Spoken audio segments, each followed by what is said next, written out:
Si de algo saben las abejas, es de flores. Hay de todo tipo y para todos los momentos. Lo importante no es solo su color, tamaño o forma, sino lo que hace sentir cada una. Y para esos sentimientos trabajan. Igual que el Banco Central, que trabaja para hacer florecer la economía y que sientas estabilidad. Para ese sentimiento de tranquilidad. Para ese sentimiento de crecimiento y desarrollo. Para que la primavera llegue a todos los sectores y los planes de muchos den grandes frutos. Banco Central de la República Dominicana, 75 años trabajando por una estabilidad que se siente.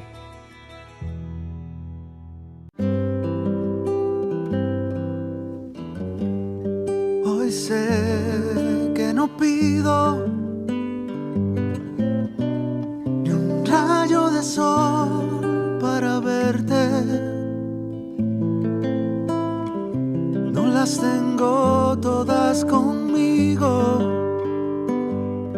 Me deslumbras, me hipnotizas. De repente renaces despierto. No pido nada. Hoy sé que te quiero. Donde sea que haya un dominicano, ahí estaremos con él, porque somos Banreservas, el banco de todos los dominicanos.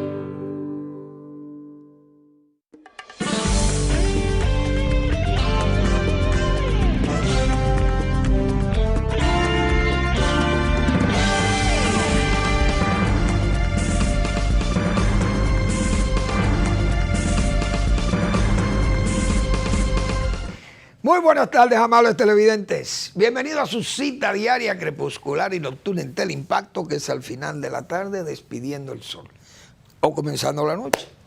Ponga su caridad en buenas manos. Apoye el Patronato de Lucha contra el Cáncer de Villa González, incorporado. 809-443-8010. El Hogar Escuela Santo Domingo Sabio. Otra oportunidad magnífica para poner su caridad en las manos salesianas que cuidan, regentan esa institución para formar jóvenes en alto riesgo. Avenida Independencia, casi esquina Avenida General Gregorio Luperón, en Santo Domingo. Bueno, voy a iniciar el programa reconociendo que ayer debí saludar a mis amigos productores de café, como Día Nacional del Café. Porque el café, los cafeteros han jugado en el país un papel muy importante para el desarrollo del país. Porque es uno de los pies productivos más viejos de la República. El café está aquí hace muchos años. Me imagino que de principio del siglo XVII probablemente, o del siglo, no, perdón, del siglo XVIII, por allá, no sé, cuando los españoles pudieron haber echado, y los portugueses también, como fueron tan buenos navegantes. Pero el café en la República Dominicana ha estado en una situación calamitosa, porque el país consume mucho café. No es igual lo que pasa con el cacao, que el país produce el cacao pero lo exporta y el consumo es muy bajo. Apenas 3 o 4 mil toneladas por año podemos estar consumiendo, quizá un poco más, no sé. Pero el café estamos consumiendo 600 y cuidado, 1000 quintales de café de consumo local, y más con todo este turismo que viene al país. Imagínense ustedes, más los dominicanos que nos hemos duplicado y los haitianos y los demás extranjeros, bueno, en resumen, el país tiene que importar mucho café para poder atender la demanda. Y el país, la producción de café que fuimos importantes en un momento dado, porque el país llegaba a exportar 700, 800 mil sacos de café fácilmente, exportábamos. Era un país cafetero de la zona, pero nosotros, un país pequeño, no es como tan atractivo ser un país productor de grandes cantidades de café. Ojalá produzcamos para cubrir la demanda, pero el país es un país que tiene que aprovechar su experiencia cafetera, aprovecharla con un cafés especiales, hemos dicho nosotros otras veces aquí, y eso se implementó un programa, el PROCA, creo que se llamaba PROCA 2, PROCA 2, PROCA 1, no recuerdo, pero fue a través de la agencia francesa de asistencia, una agencia técnica. Los franceses fueron de opinión que era mejor conseguir espacios o nichos de mercado para cafés especiales, café de altura, café de aroma. Y nosotros buscarnos esos nichos especiales ahí, aunque tengamos que importar café porque el consumo es alto, pero que pudiéramos aumentar la producción hacia ese objetivo de exportar café. Y ese fue el nuevo diseño de la caficultura dominicana, porque la caficultura tradicional tuvo el problema de la enfermedad del arroyo y al mismo tiempo otras variedades de café que entraron a los mercados internacionales, principalmente del robusta, pero países como Vietnam, Indonesia, entraron con fuerza en ese mercado, deprimieron los precios. Entonces, precios deprimidos y plantaciones enfermas de roya, la caficultura dominicana se fue al suelo. Y por eso, esa es la causa principal de que hoy tengamos una situación muy fea de que tengamos que importar café. Y entonces se quiere, que el país está importando café porque las autoridades no funcionan. No es tan así. Los gobiernos han hecho su trabajo, han hecho algún esfuerzo, pero no todo el esfuerzo.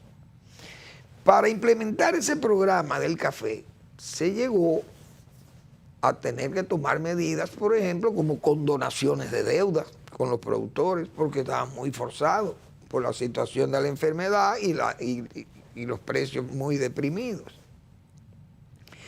Hoy el café tiene un valor de 180 y pico de dólares el quintal, y eso es un precio muy bueno.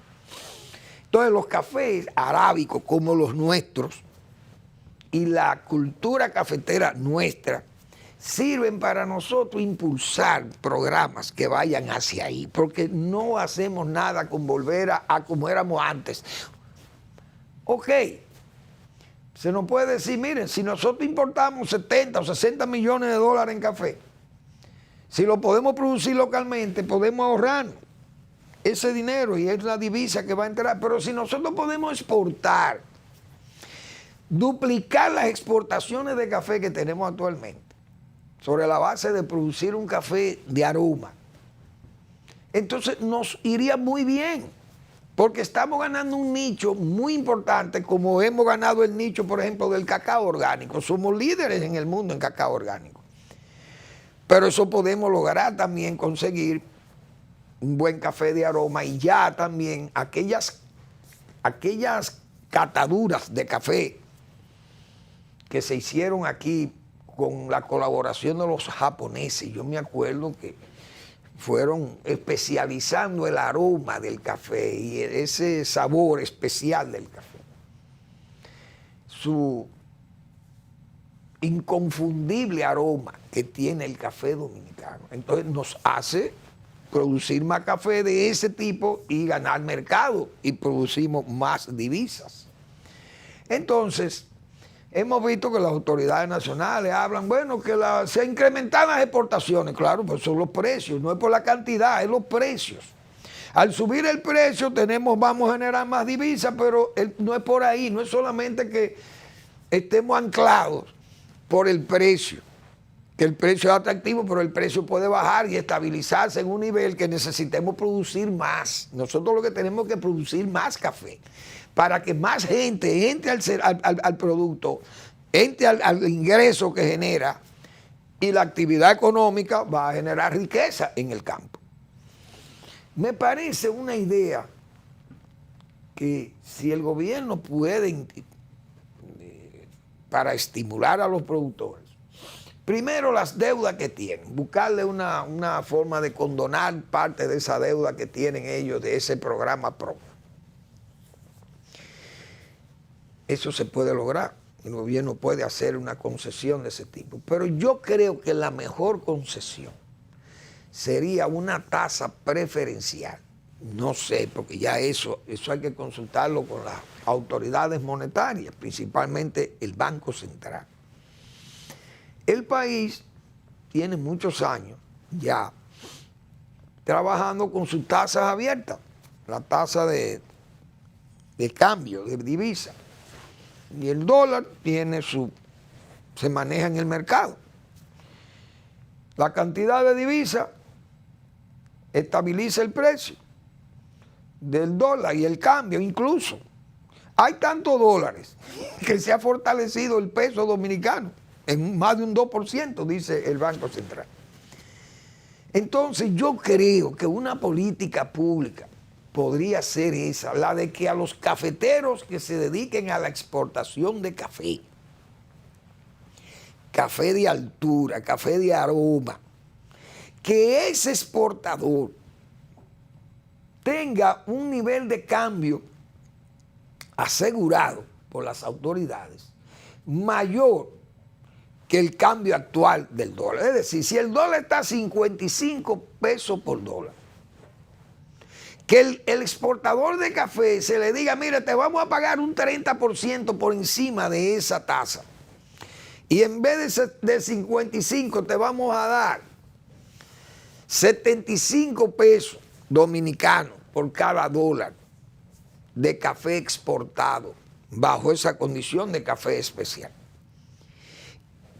Ese productor se va a estimular a sembrar más áreas de café. Puede atraer inversionistas al café. Y eso es una medida que puede ser mantenida un tiempo X, cuando el país vaya ganando esos espacios, que a la larga ese sistema yo creo que puede estimular a mucha gente, a muchos inversionistas que vuelvan al café. El café en esos nichos especiales genera una buena cantidad de divisas porque lo pagan muy bien. Tiene un precio muy bueno y yo creo que eso sería un estímulo, un 30 o un 40% por encima de la tasa normal a esos productores que tengan vocación de exportación. No sé si eso choca con la política monetaria, si choca con la política de tasa de cambio y esas cosas que lo maneja el Banco Central, pero eso yo creo que puede ser efectivo, pienso yo, tal vez, no sé, ojalá los cafeteros se organicen, o los caficultores se organicen y puedan tal vez poner un plan de ese tipo, o cooperativas que se dediquen a eso y entonces se agrupen esos productores, busquen la calidad y en la calidad se busca entonces la cantidad. Vamos por lo cualitativo, luego lo cuantitativo y el premio a ese esfuerzo sería una tasa de cambio un 40, un 35, un 40% mayor que la tasa actual. Y eso puede ser un estímulo para que mucha gente siembre café aquí y volvamos a niveles donde por lo menos exportemos más o el doble o el triple de lo que estamos haciendo hoy. Y además cubramos parte de la demanda local también, porque más gente se puede estimular para ello. No sé, eso es una propuesta. Bueno, el arroz, hoy vine a hablar de estos temas, comenzando el programa, porque yo creo que a la larga van a ser problemas muy serios para los gobiernos, o este gobierno si sigue en el poder, o el gobierno que le sustituya. va a tener serios problemas con esos productos de la rectificación técnica, principalmente el arroz. He leído trabajos que hacen economistas y algunos técnicos, no tanto del área agrícola, sino técnicos secos de esto, de la economía, de las finanzas, o qué sé yo, de las estadísticas y esas cosas, de gente que muchas veces no tienen una visión clara de por dónde que anda el problema. Yo leí este trabajo de un economista muy respetado de este país, un hombre de mucha experiencia, que es el señor Carlos de Pradel. Es un hombre que fue gobernador del Banco Central, conoce los problemas de la economía nacional, el libre comercio y la protección a la agropecuaria. Él relata aquí todo ese peregrinaje que hubo para conseguir variar lo que fue aquel error, aquel desacierto o aquel desatino que cayó la República Dominicana. Y yo dije aquí, el secretario técnico de ese momento era el señor Miguel Sanbén, y fueron y negociaron mal el asunto de los aranceles para esos 8 productos que se entiende que son sensibles. Y esos aranceles eran muy débiles, no se dio una buena protección, entonces el país quedó desamparado, los productores. Se logró la rectificación técnica y yo expliqué aquí hasta todo el esfuerzo que hizo el señor Carlos Morales Troncoso, que en paz descanse, amigo del rey o del rey consorte de Holanda. Y esa gente ayudaron muchísimo para que hubiera una rectificación técnica a esos productos en la OMC, en Europa. Y bien, se logró todo eso. Entonces, el arroz, sabemos que tiene el problema del vencimiento de los gravámenes aduanales. Y que en el 2024-2025 el arroz de producción nacional va a tener una competencia muy fuerte. Hemos hablado de los precios del arroz en Norteamérica y los precios del arroz aquí, pero que Estados Unidos es un país que además de dar subsidio a la producción, da subsidio a la exportación, que es más grave todavía, porque entonces eso es como si fuera un dumping, porque entonces van a vender más barato que lo que cuesta producirlo, el arroz en los Estados Unidos. Pero Estados Unidos es Estados Unidos y tiene esa ventaja. O tiene esos, más que ventaja, tiene esos poderes. Ahora, ¿qué sugieren los economistas? Bueno, que don Luis Abinader haga un esfuerzo para que Estados Unidos baje la presión de eso y le dé una garantía de un año más o 2 años, que le dé una garantía de que le puede extender el plazo de que entre en vigencia tasa cero. Pero ese no es el problema. Entonces, el presidente Abinader, si se lleva de estos economistas y de esos intereses políticos, electoreros, vienen y le dicen, presidente, mire, si usted consigue que Estados Unidos aplace eso 2 años más, usted se llena de gloria, los productores nacionales van a salir a aplaudirlo. Y de hecho, es un logro, pero es una victoria pírrica o una victoria dolorosa. ¿Por qué? Porque a los 2 años van a estar igualitos los productores arroceros, entonces van a estar pidiendo lo mismo al gobierno que esté instalado del 2024 al 2028. ¿Por qué? Porque no van al corazón del problema. Ese no es el problema, no es conseguir una extensión de 2, 3 o 4 años con los Estados Unidos. No, porque vamos a volver, el nublado va a seguir en el mismo lado, como dice. Va a volver el mismo problema. ¿Por dónde que anda la cosa? Nosotros hemos dicho aquí que es que se necesitan medidas heroicas. Pero este gobierno no es verdad que va a tomar medidas heroicas porque le tiene miedo al voto. Le tiene miedo a lo que viene, porque la gente en ese disgusto, en esa desesperación, los productores, van a pensar que el gobierno no lo ha querido ayudar, que no ha podido lograr que Estados Unidos le cambie eso, y el gobierno entonces tal vez, Estados Unidos le diga, mira, recíbeme 4 millones de haitianos que yo te voy a bajar, te voy a poner el arroz a que se vence en el 2030. Señores, cuidado con esas cosas, porque además de indecencia política, eso es un abuso contra este país. Pero uno sabiendo lo que son los políticos en este país, lo que son los políticos desesperados por voto o desesperados por quedarse en el poder, entonces se apela a todas esas cosas. Yo he hecho aquí la historia de Ulises Rojo y de Báez, todos esos delincuentes del siglo XIX, vamos a estar claros. Con Estados Unidos hay que saber qué es lo que le vamos a pedir, qué le vamos a exigir y qué le vamos a dar. Hay que tener cuidado con esas políticas porque uno sabe cómo son estos poderes. Entonces, la realidad del arroz y las medidas heroicas que hay que tomar son bajar los costos de producción. Producir donde el arroz tenga el menor costo de producción, la menor exigencia de agua incluso, porque es un costo muy alto. Y, por ejemplo, la mecanización en el corte, la mecanización de la recolección, la mecanización del transporte, la mecanización del trasplante o de la siembra, si la siembra es al voleo, si la siembra es trasplantar con máquinas, porque tenemos que buscar la forma de que se reduzcan los costos.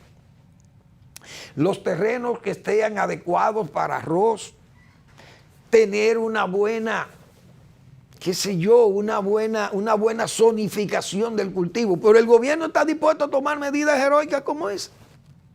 A sacar la semilla bronca, lo que le llaman esas semillas malas de la producción arrocera, semillas comerciales y no certificadas.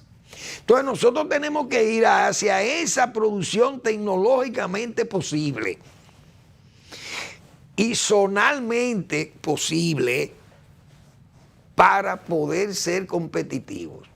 Porque si no lo hacen así, lo que vamos es a un matadero o a una posición electorera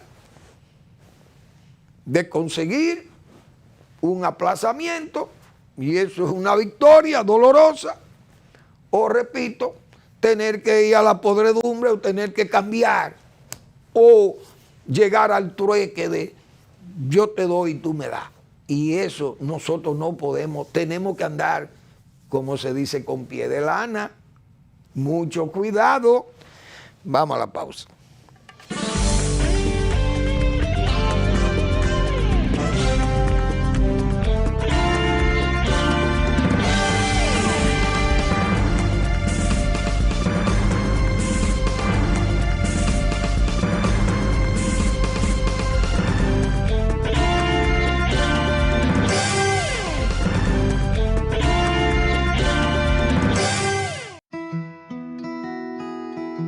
Si de algo saben las abejas, es de flores. Hay de todo tipo y para todos los momentos. Lo importante no es solo su color, tamaño o forma, sino lo que hace sentir cada una.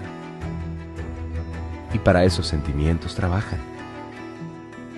Igual que el Banco Central, que trabaja para hacer florecer la economía y que sientas estabilidad. Para ese sentimiento de tranquilidad, para ese sentimiento de crecimiento y desarrollo, para que la primavera llegue a todos los sectores y los planes de muchos den grandes frutos.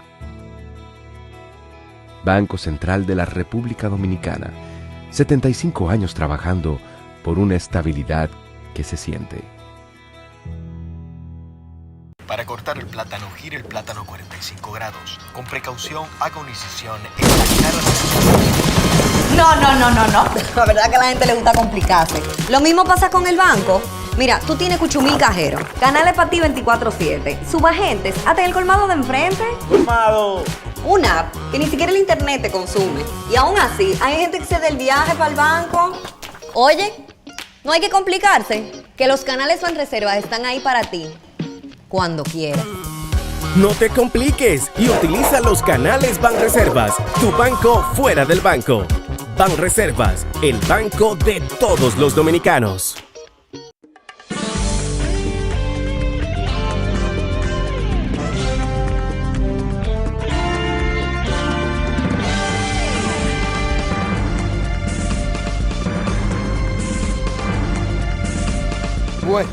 ambiente político está bien activo.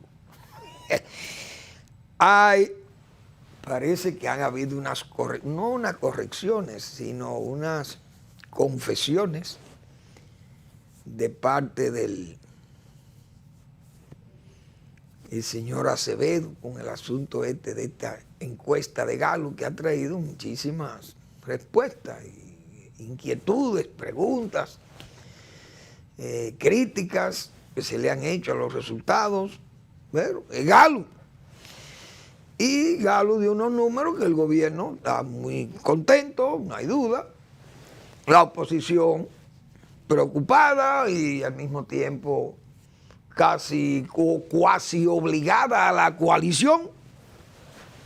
El propio Leonel Fernández anunció que él estaba en formación de un frente electoral, una coalición de adversarios al gobierno, al partido de gobierno. Y entonces eso, no hay duda, que crea también otro panorama, otro ambiente. Con respecto a los números de la encuesta, parece que el señor Acevedo ha tenido que decir que van a hacer algunas correcciones o que hay errores muy visibles, porque hay muchos técnicos en esa materia que han hecho señalamientos sobre el tamaño de la muestra, el tipo de muestra, qué sé yo, algunos errores tan visibles, tan de bulto, como medir en una segunda vuelta 3 candidatos, qué sé yo. Hay muchísimas cosas que se le han señalado como errores. Decíamos nosotros también, cuando se publicó esa encuesta, dijimos que más que publicar esa encuesta y el resultado de esa encuesta estaba en la escolta.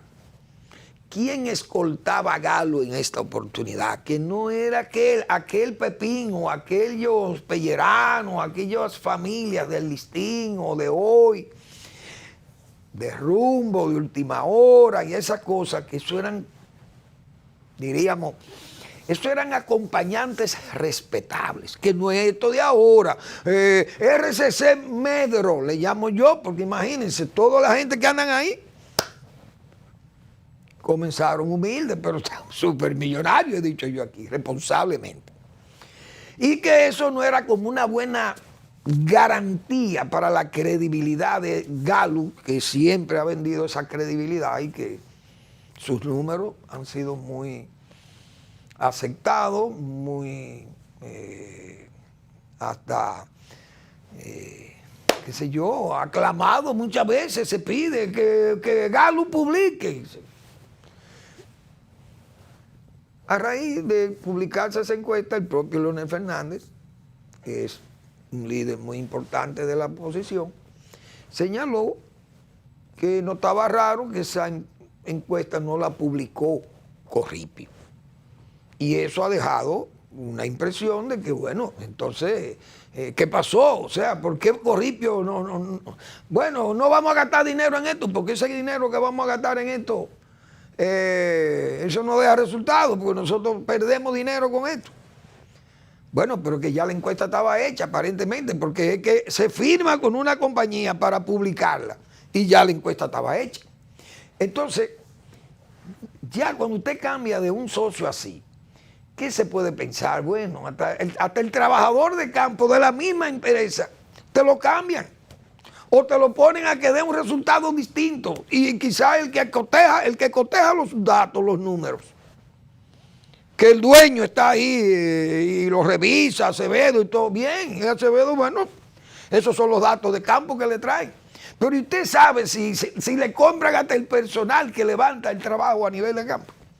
Entonces, son cosas muy delicadas. Entonces esos números, ya cuando usted admite que hay errores, entonces eso va a complicar un poco más el escenario político, porque esa es una encuesta de credibilidad, no hay duda. Bien. El anuncio hecho por Leonel Fernández, que es un táctico, siempre hemos hablado de ese tacticismo muy pragmático de Leonel Fernández, porque hay que partir, hay que ir atrás, señores, hay que ir atrás. Leonel Fernández sabe que una coalición de adversarios, sabe la capacidad de maniobra que tiene el Estado para sacarle a alguno de esa gente importante y debilitar una coalición. Él es consciente de eso. Y este gobierno parece que sacó, como dicen, las uñas muy temprano con el asunto este de los alcaldes. Y comenzó a hablar alcaldes del PLD y alcaldes de la Fuerza y alcaldes que han llegado ahí de otros partidos menores también y lo han atraído al PRM, y eso crea un ambiente de que la oposición entonces tiene que aliarse. Y se pueden aliar diablos y dioses, porque el poder unifica criterios de adversarios jurados.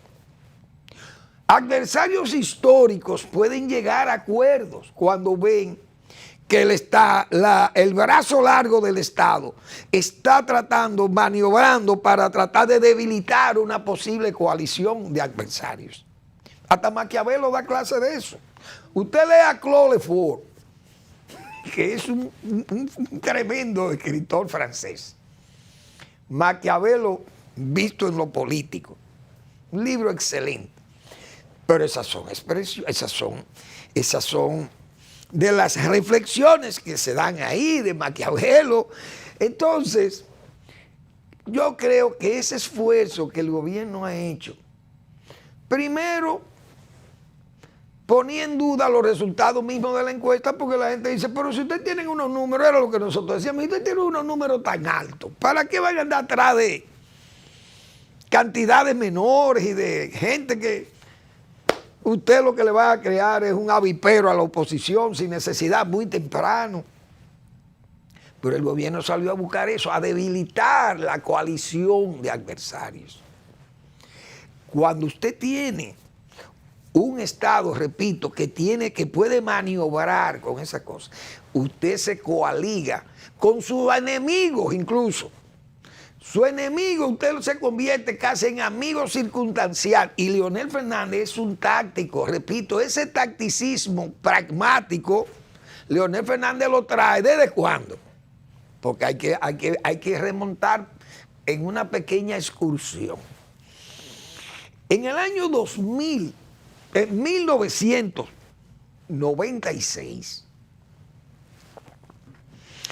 el PLDismo, cuando le hablaban de Balaguer, era mencionarle el diablo a los PLDistas. Señores, ¿quiénes eran los PLDistas de esa época? El Comité Intermedio Compañero Che Guevara, Ernesto Che Guevara.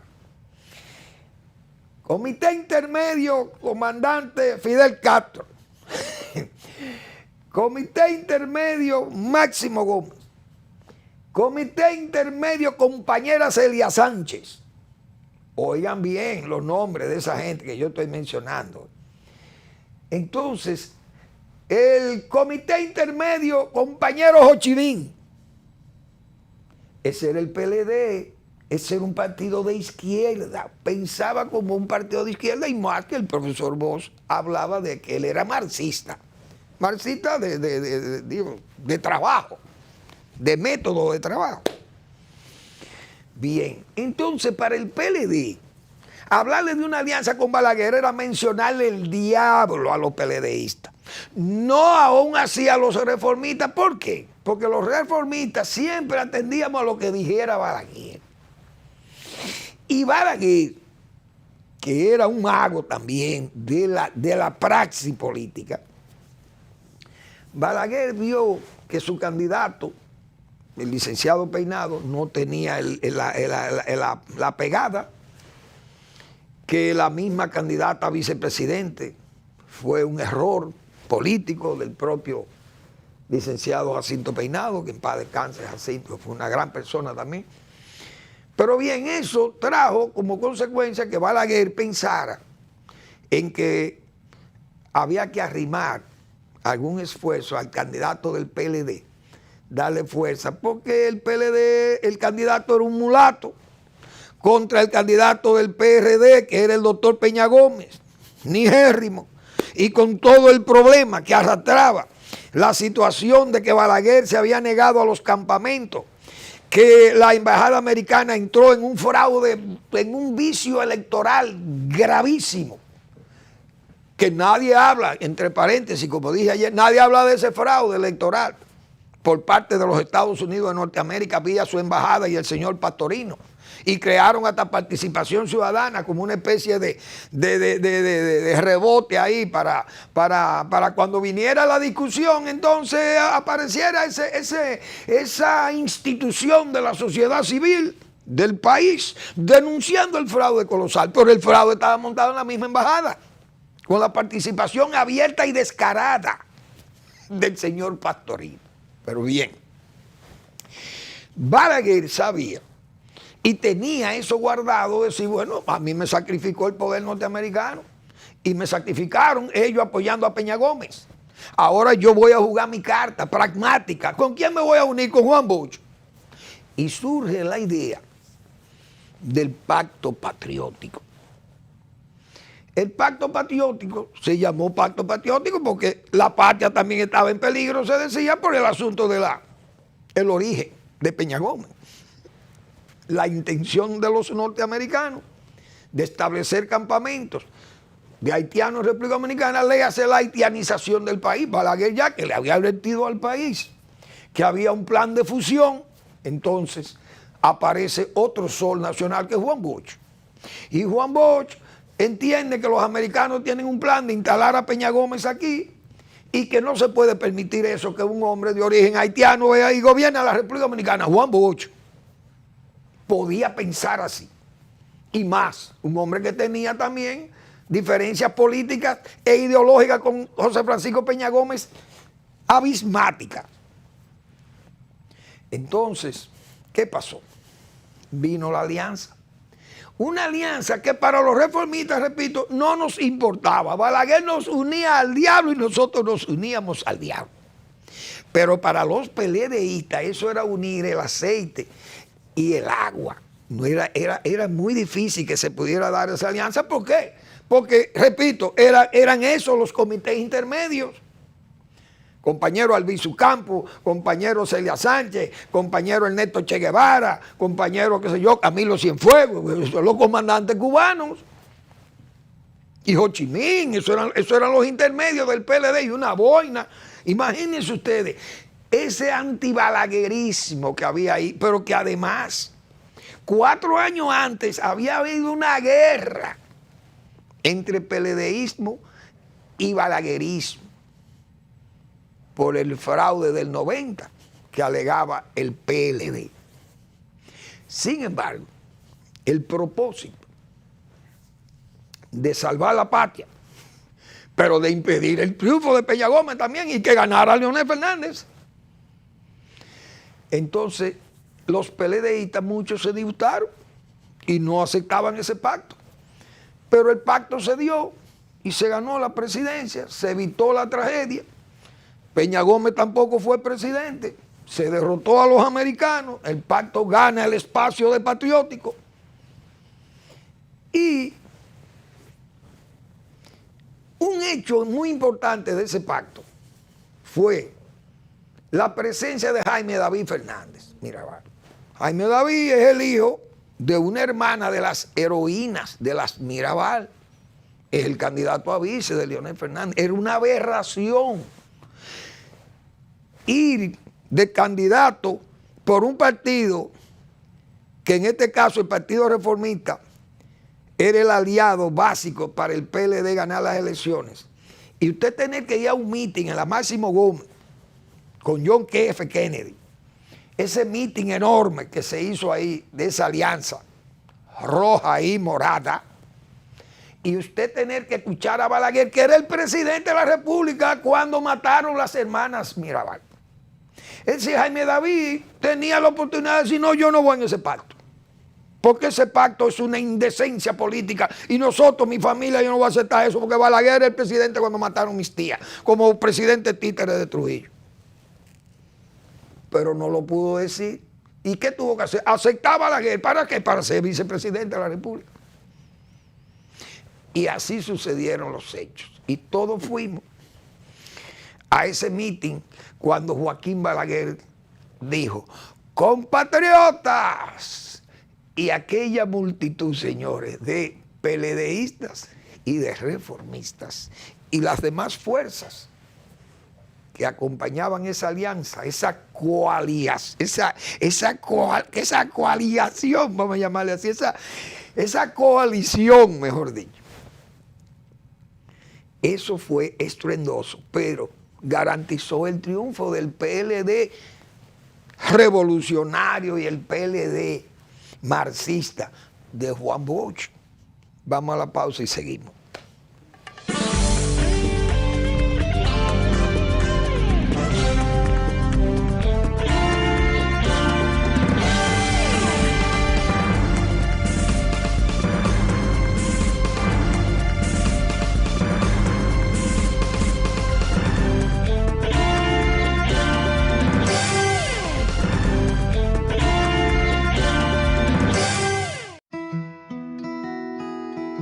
Si de algo saben las abejas, es de flores. Hay de todo tipo y para todos los momentos. Lo importante no es solo su color, tamaño o forma, sino lo que hace sentir cada una. Y para esos sentimientos trabajan. Igual que el Banco Central, que trabaja para hacer florecer la economía y que sientas estabilidad. Para ese sentimiento de tranquilidad, para ese sentimiento de crecimiento y desarrollo, para que la primavera llegue a todos los sectores y los planes de muchos den grandes frutos. Banco Central de la República Dominicana, 75 años trabajando por una estabilidad que se siente. Para cortar el plátano, gire el plátano 45 grados. Con precaución, haga una incisión en la cara de... No. La verdad que a la gente le gusta complicarse. Lo mismo pasa con el banco. Mira, tú tienes Cuchumil Cajero, canales para ti 24/7, subagentes, hasta el colmado de enfrente. ¡Colmado! Una app que ni siquiera el internet te consume. Y aún así, hay gente que se da el viaje para el banco. Oye, no hay que complicarse, que los canales Banreservas están ahí para ti, cuando quieras. No te compliques y utiliza los canales Banreservas, tu banco fuera del banco. Banreservas, el banco de todos los dominicanos.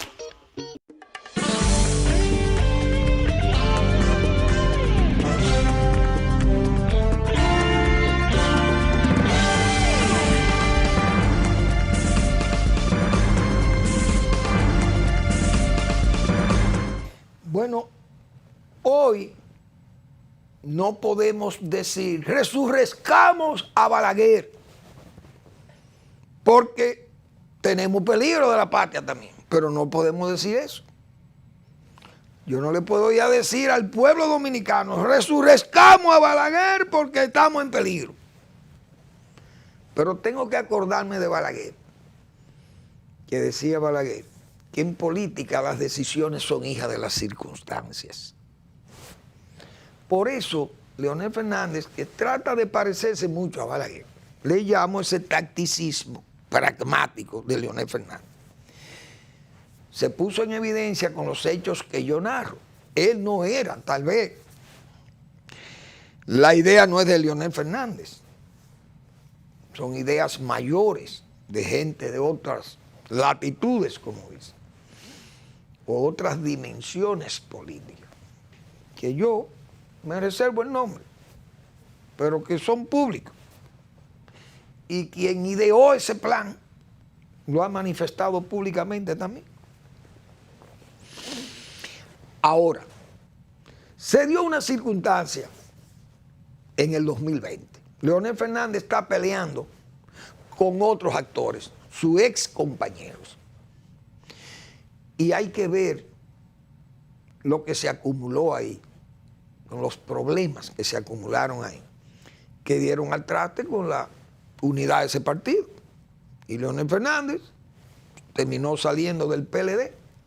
Ahora, ¿quién unió Leonel Fernández su voto con el propósito de sacar del poder a Danilo Medina y su grupo del comité político? Se unió al partido de Quirino.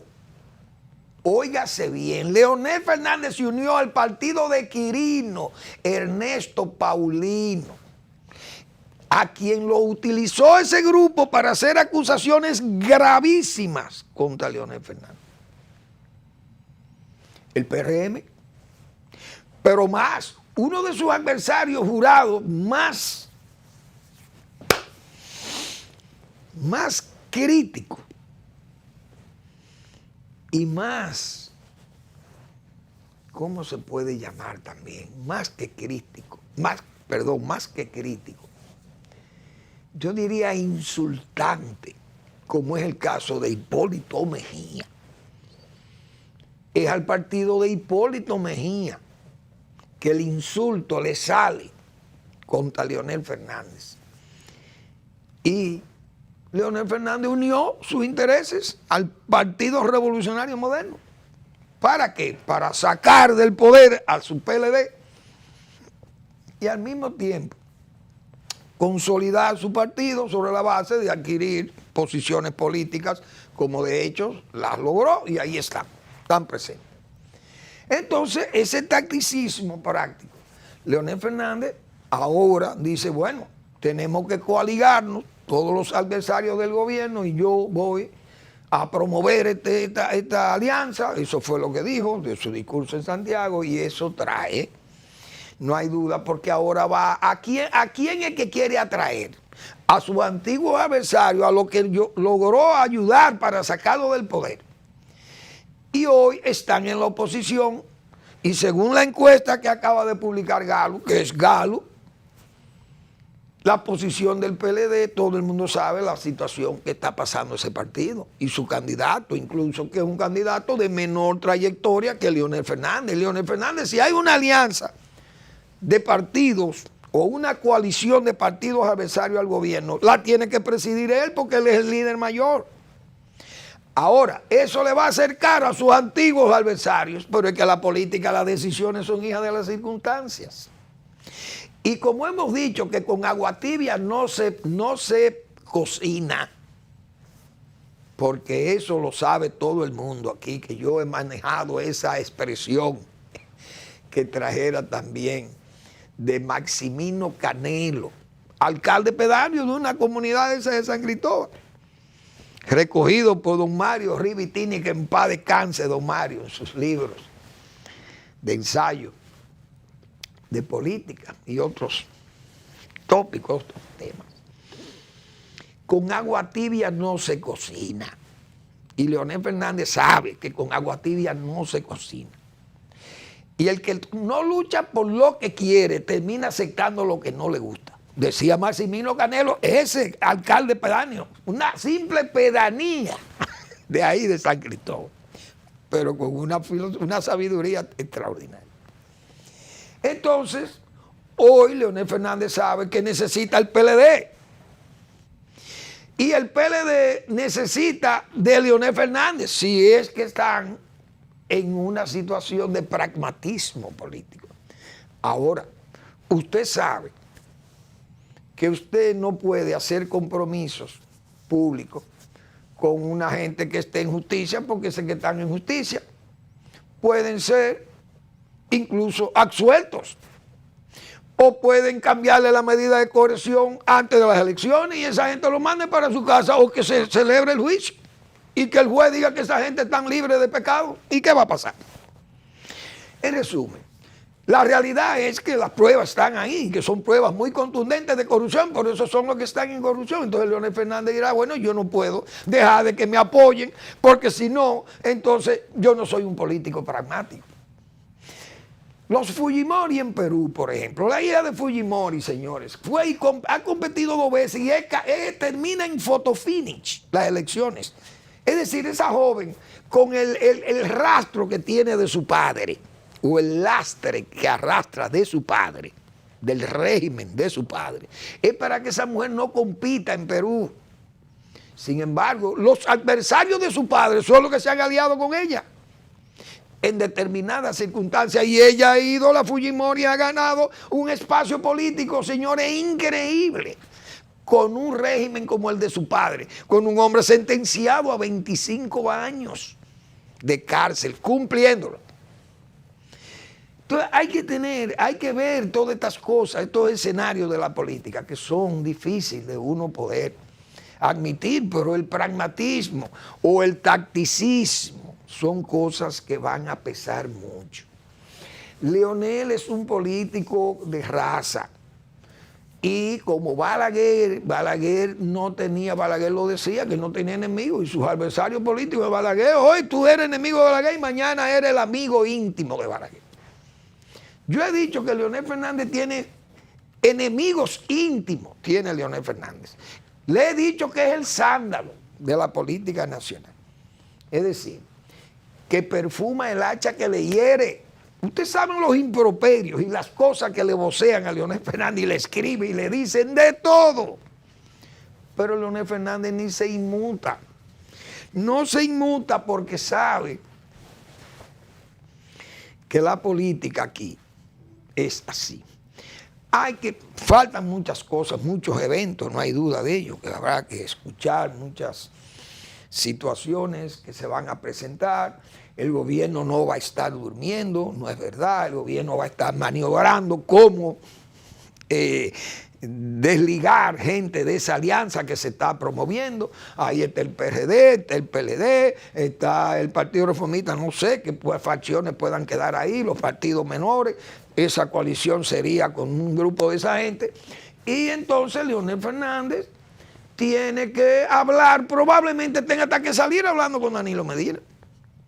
Porque Danilo Medina, uno sabe cuál es la participación de él en todas estas trampas y todas estas maniobras y todo ese caos en que quedó el Estado Nacional. Pero resulta que Danilo Medina es el mejor aliado del segundo líder del gobierno actualmente y del segundo líder de ese partido, que es Hipólito Mejía. Es el mejor aliado de Danilo Medina. Y es el que lo tiene afuera, probablemente también. O fuera del brazo persecutor.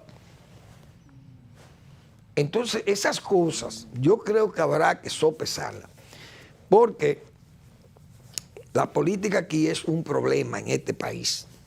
No solamente porque se dan esas situaciones, sino que aquí somos, como se dice, somos compadres y comadres y ahijados y primos y todo esto es una cosa aquí. Un enredo familiar en la política en la República Dominicana. Habrá que ver todas estas cosas que van a pasar, porque van a suceder muchos eventos que nos van a dejar boquiabiertos, como se dice, pero hay que esperar. Vamos a esperar a ver qué va a pasar, pero hay un escenario político que se está definiendo porque los opositores saben que si van desunidos no van a conseguir muchas cosas. Si se unen, porque no es que se unan contra el PRM, porque el PRM es un partido más ahí. Es que se unan contra el poder del Estado en manos del PRM, porque que el poder del Estado es muy fuerte, muy amplio, muy grande y maniobra en todas esas cosas, manejando los presupuestos, manejando esos préstamos, manejando muchos recursos. Vamos a regalar títulos. Ahí están los campesinos del Ceibo exigiendo la tierra de Magarín, que yo recuerdo que la repartió Hipólito Mejía por asuntos electoreros. Repartió los potreros de Magarín. Allá andan un grupo de gente en el Ceibo que tenían esos terrenos. Parece que el CEA lo desalojó de ahí. Ya lo habían desalojado también en el 2004. Pero esos son terrenos que no son productivos, porque esos son corrales que tenía el CEAGAN ahí. Eso, el gobierno no se compromete a entregar tierra. Pero fíjense lo alegre que va el gobierno y entrega títulos, porque no es fácil entregar tierra a campesinos sin tierra. Pero a los que invaden, los que ocupan por invasión, entonces le dan título definitivo. Esos campesinos del Ceibo, lo que ellos deben hacer es, el CEA le arrendó 400,000 tareas a los bichines.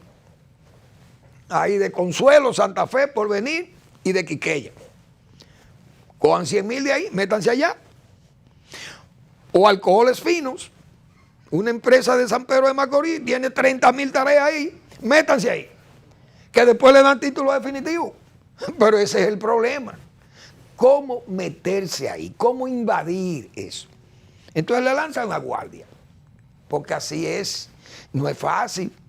Por eso era que yo siempre he dicho, mejor dicho, que es muy cómodo entregar título definitivo. Lo malo es parcelar, entregar la parcela. o hacer el canal de riego, o hacer el camino vecinal o productivo, para hacer esa parcelación y hacer luego el asentamiento.